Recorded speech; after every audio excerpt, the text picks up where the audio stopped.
سوال کرتے ہیں کہ مروجہ تبلیغ کا جو کام ہے یہ فرض ہے یا واجب یا سنت یا مستحب؟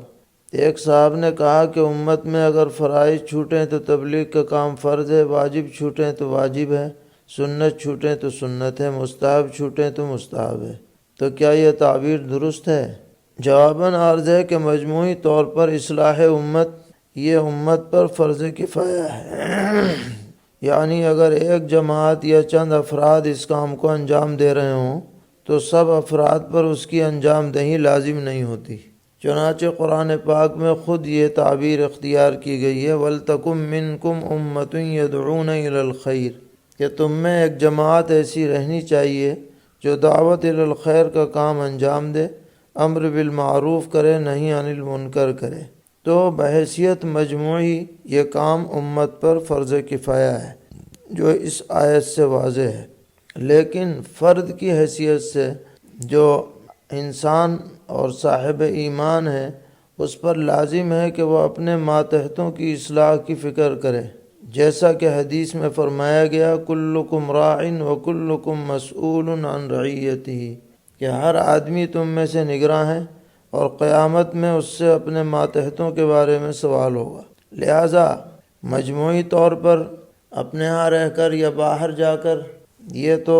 اصلاح کی کوشش کرنا یہ فرض کفایہ ہے، اور گھر میں رہتے ہوئے اپنے ماتحتوں پر اصلاح کی کوشش کرنا یہ ہر آدمی پر انفرادی طور پر ضروری ہے، اس میں کوئی کوتاہی اپنی حد تک نہیں ہونی چاہیے۔ اور یہ جو ہم نے تفصیل بیان کی یہ مطلق دعوت الی الخیر کی ہے، اس کے لیے کوئی طریقہ خاص متعین نہیں ہے، آدمی جس طریقے پر چاہے انفرادی، اجتماعی، کوئی نظام بنا کر یا بغیر نظام بنائے، جیسے بھی لوگوں کو خیر کی طرف، بھلائی کی طرف دعوت دے گا وہ اس فرض کفایہ کو پورا کرنے والا کہلائے گا۔ کسی خاص جماعت سے جڑنا لازم نہیں ہے، اگرچہ وہ جماعت اچھا کام کر رہی ہو، بہت سی جماعتیں اچھا کام کر سکتی ہیں، لیکن سب لوگوں کو اس سے وابستہ ہونا یہ لازم اور فرض نہیں ہے، اور نہ اصطلاحی طور پر واجب اور سنت ہے۔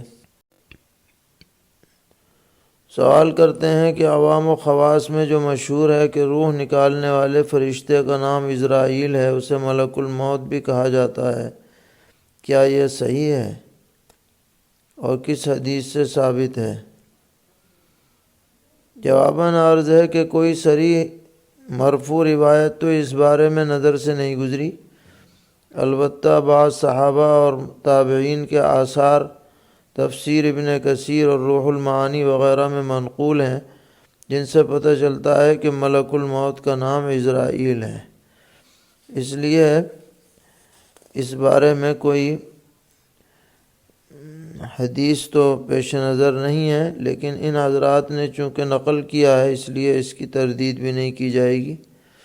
اور ایسا کوئی مستبعد بھی نہیں ہے۔ سوال ہے کہ خانہ کعبہ کی تعمیر سب سے پہلے کس نے کی ہے؟ تو جواباً عرض ہے کہ سب سے پہلے ملائکہ نے کی، فرشتوں نے کی، اس کے بعد سیدنا حضرت آدم علیہ نبینا علیہ الصلاۃ والسلام نے فرمائی، اور جب طوفان نوح میں اس کی دیواریں چھپ گئیں تو بعد میں سیدنا حضرت ابراہیم علیہ نبینا علیہ الصلاۃ والسلام نے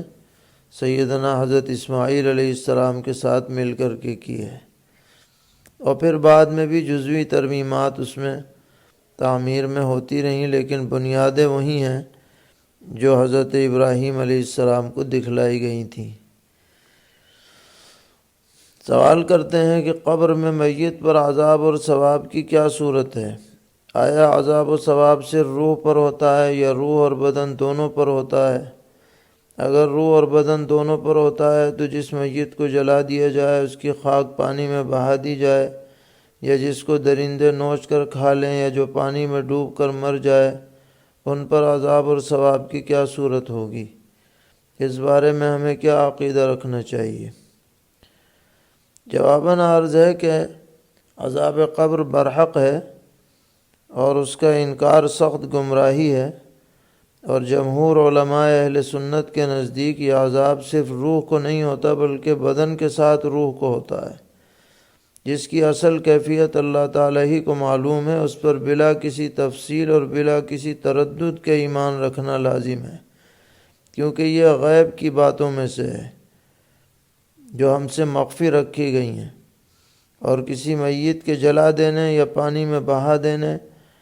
یا کسی درندے کے کھا جانے کی وجہ سے یہ لازم نہیں آتا کہ اس کے سارے اجزاء مٹ جائیں اور ختم ہو جائیں۔ لہذا عالم برزخ میں اللہ تعالیٰ اس کی روح کو اس کے بدن کے کل سے یا اس کے بعض اجزاء سے یا کسی جز سے وابستہ کر کے اس پر عذاب جاری فرمائیں یا اس کو راحت سے نوازیں، اس میں کسی طرح کا کوئی تردد نہیں ہونا چاہیے، اس پر کامل یقین رکھنا چاہیے۔ یہ موضوع بہت نازک ہے، اس میں عقلی منہ شگافیاں اور اپنی طرف سے کسی رائے کو قائم کرنا یہ صحیح نہیں ہے، بلکہ جو احادیث و آثار سے ثابت ہے اسی پر یقین کرنا چاہیے۔